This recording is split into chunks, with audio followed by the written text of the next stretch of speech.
En 2024, les Archives nationales américaines ont créé le record groupe 615. Un numéro de classement officiel. Une catégorie à part entière. Réservée exclusivement aux documents sur les phénomènes aériens non identifiés. Ce n'est plus une théorie. Ce n'est plus un dossier fantôme. C'est une archive d'État.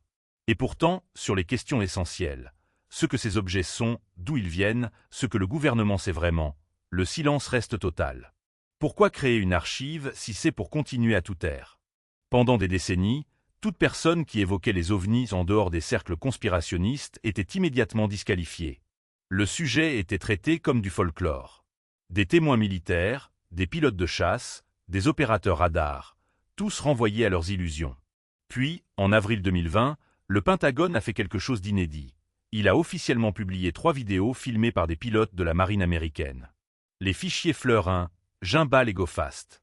Des enregistrements datant de 2004 et 2015, qui circulaient déjà de façon non officielle depuis 2017. Le Pentagone a confirmé leur authenticité. Il a reconnu que ces objets étaient réels, détectés par des systèmes militaires de pointe, et qu'ils n'avaient pas d'explication. En 2021, le bureau du directeur du renseignement national a publié un rapport préliminaire de 9 pages sur ce que l'administration américaine appelle désormais officiellement les UAP, Unidentified Aerial Phenomena. Ce rapport reconnaissait 144 incidents documentés entre 2004 et 2021. Il ne pouvait en expliquer qu'un seul. La position officielle du gouvernement américain a évolué en 3 phases. Première phase, de 1947 à 1969. Le projet Blue Book de l'armée de l'air américaine a officiellement enquêté sur 12 618 signalements d'OVNI. Conclusion officielle en 1969. Aucune preuve d'origine extraterrestre, aucune menace pour la sécurité nationale, fermeture du projet. Deuxième phase, de 1969 à 2017, silence institutionnel. Le sujet est officiellement clos, les demandes d'information renvoyées au vide. Troisième phase, à partir de 2017. Le New York Times révèle l'existence d'un programme secret du Pentagone, l'ATIP Advanced Aerospace Threat Identification Programme, financé à hauteur de 22 millions de dollars entre 2007 et 2012. Le gouvernement reconnaît le programme. En 2020, la marine américaine établit des procédures officielles de signalement des UAP pour ses pilotes.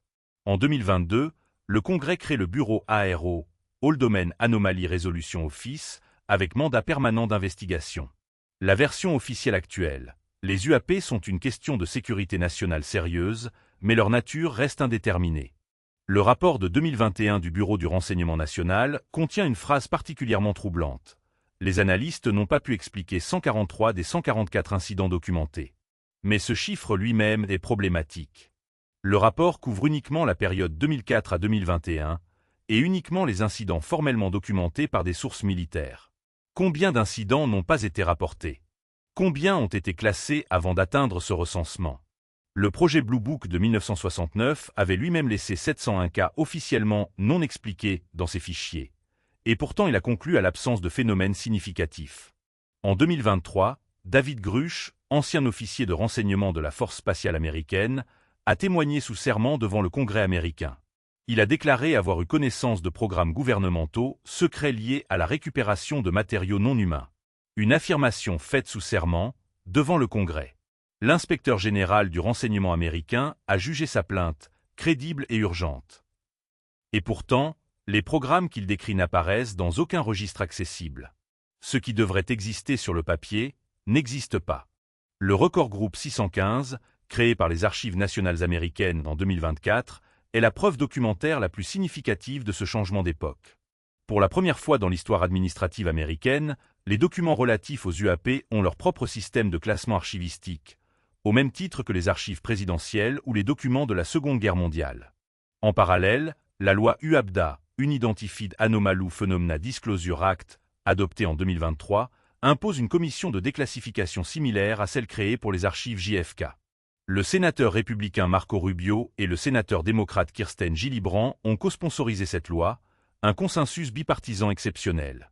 Les vidéos publiées par le Pentagone montrent des objets effectuant des manœuvres que les ingénieurs militaires ne peuvent reproduire. Accélération instantanée sans signature thermique, transition aéro, déplacement à des vitesses dépassant toute aéronef connue.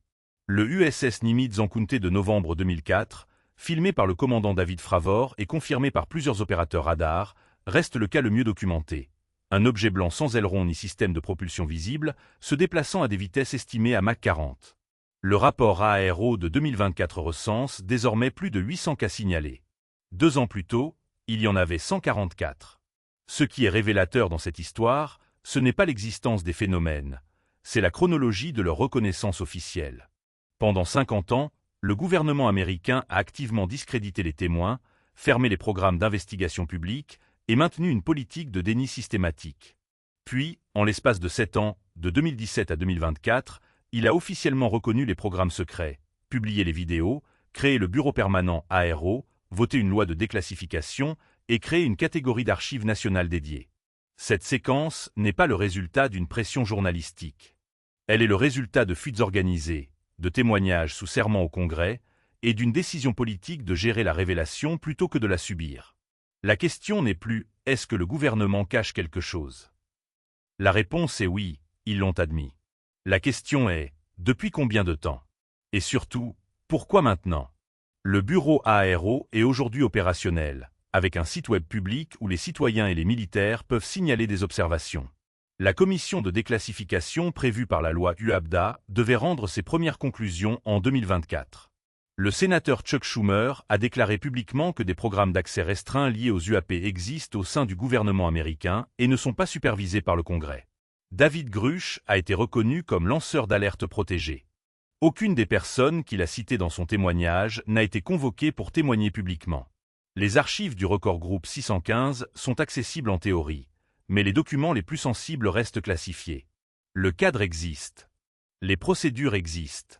Les archives existent. Ce qu'elles contiennent, on ne le sait toujours pas.